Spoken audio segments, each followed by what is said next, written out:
Selamat pagi siswa-siswi yang Bu Guru kasihi.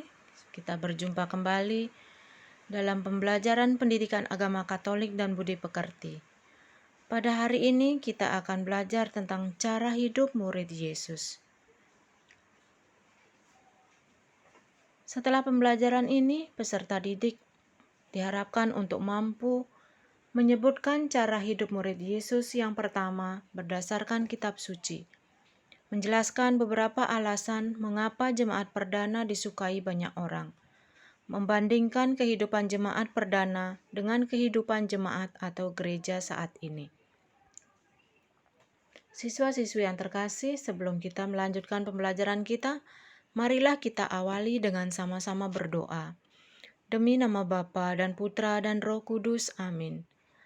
Bapa pemersatu umat manusia, Engkau menghimpun kami dari segala bangsa, menjadi satu keluarga besar, gerejamu yang kudus dalam ikatan persaudaraan sejati.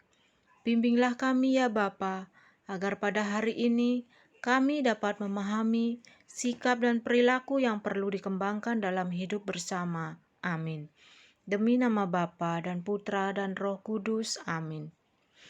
Siswa-siswi yang terkasih, berbicara tentang manusia, yang artinya yaitu manusia itu adalah sebagai makhluk sosial. Dalam kebersamaan dengan orang lain, setiap orang dapat saling membantu, saling berbagi, saling menguatkan, dan saling mengembangkan kepribadiannya.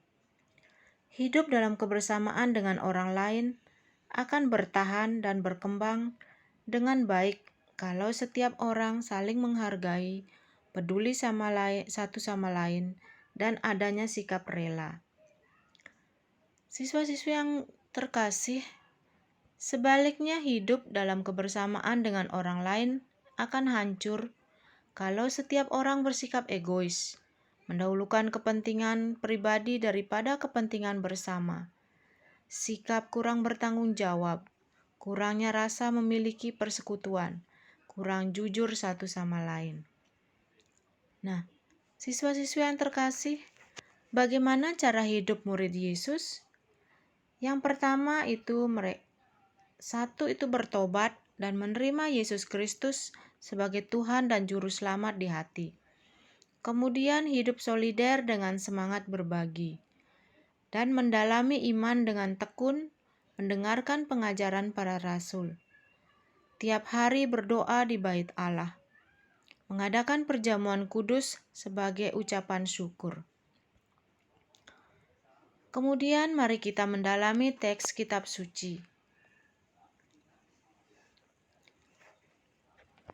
Adapun kumpulan orang yang telah percaya itu, mereka sehati dan sejiwa, dan tidak seorang pun yang berkata bahwa sesuatu dari kepunyaannya adalah miliknya sendiri, tetapi segala sesuatu adalah kepunyaan mereka bersama.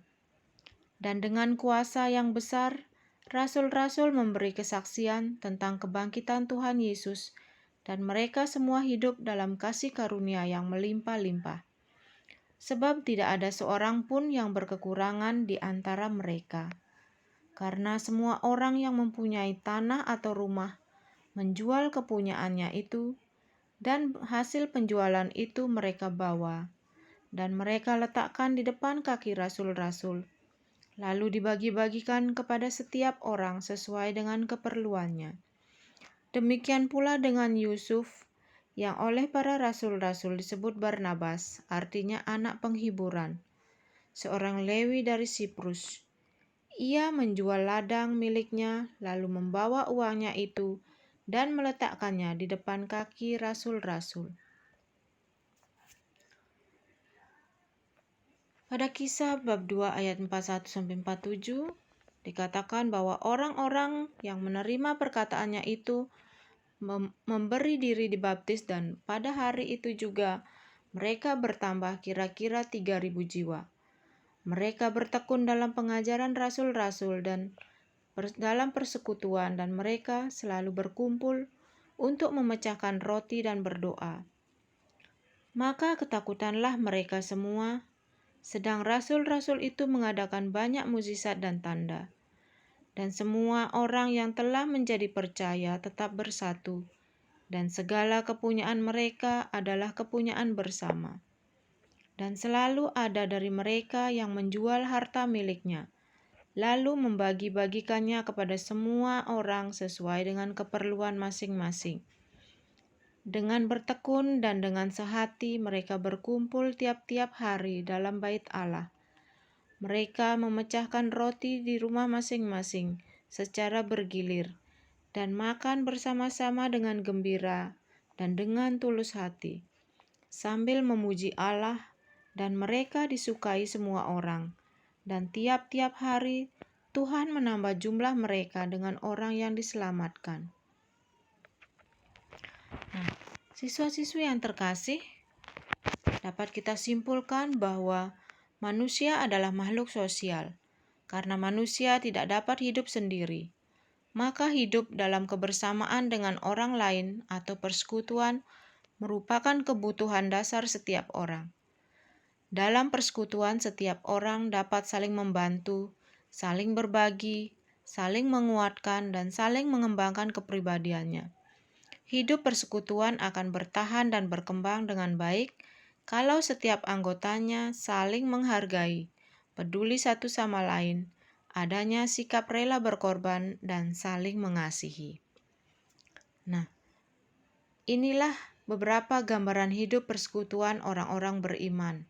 Kehidupan jemaat perdana sebagaimana dikisahkan dalam Kisah bab 4 ayat 32-37 dan Kisah bab 2 ayat 41-47.